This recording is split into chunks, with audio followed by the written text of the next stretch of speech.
Kenalkan, nama saya Novia Kartika dari kelas 10 MIA 4 SMA Negeri 17 Medan. Saya akan menjelaskan masalah pokok ekonomi klasik dan masalah pokok ekonomi modern. Menurut teori ekonomi klasik, masalah pokok ekonomi dapat digolongkan menjadi 3 permasalahan utama. Pertama, masalah produksi.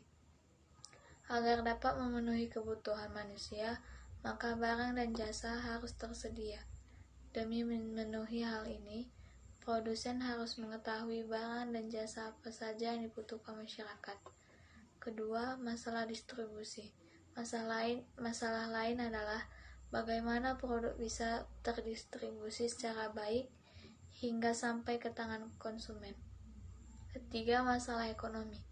Setelah barang dan jasa sampai di konsumen, permasalahan selanjutnya adalah apakah barang tersebut akan dikonsumsi atau malah terbuang sia-sia karena harganya tidak terjangkau. Ini juga menjadi permasalahan lain yang harus bisa dijawab oleh produsen selaku pembuat produk. Di sisi lain, sebagai konsumen, kita harus bisa meningkatkan pendapatan supaya dapat menjangkau produk yang kita inginkan.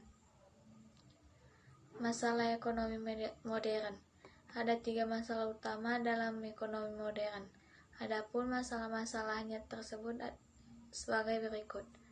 Pertama, barang dan jasa, apa yang diproduksi dan seberapa banyak.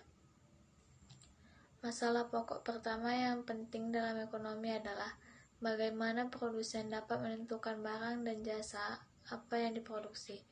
Selain itu, banyaknya jumlah produk juga harus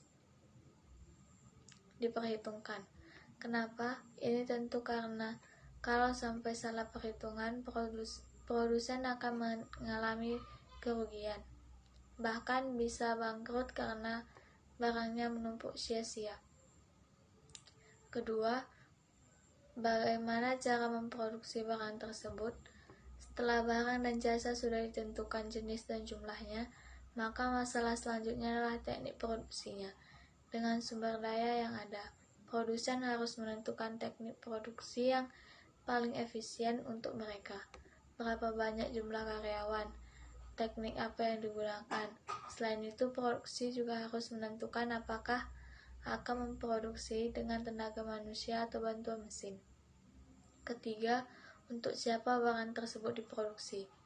Masalah ini menyangkut soal siapa yang memerlukan barang atau jasa, dan siapa saja yang tidak ikut menikmati hasilnya. Pada dasarnya, keuntungan dari barang dan jasa yang diproduksi bukan hanya untuk konsumen saja, melainkan ada pihak-pihak lain yang menerima keuntungan, seperti misalnya karyawan akan menerima pendapatan, pemilik bahan baku akan mendapatkan upah, pemilik modal akan menerima bunga modal, dan tentunya produsen juga akan menerima keuntungan dari hasil penjualan produknya. Oleh karena itu, masalah ini sangat berkaitan dengan siapa saja yang mendapat untung dari produksi barang dan jasa, sehingga produsen harus bisa menyelesaikan masalah ini. Sekian pembahasan kali ini. Terima kasih.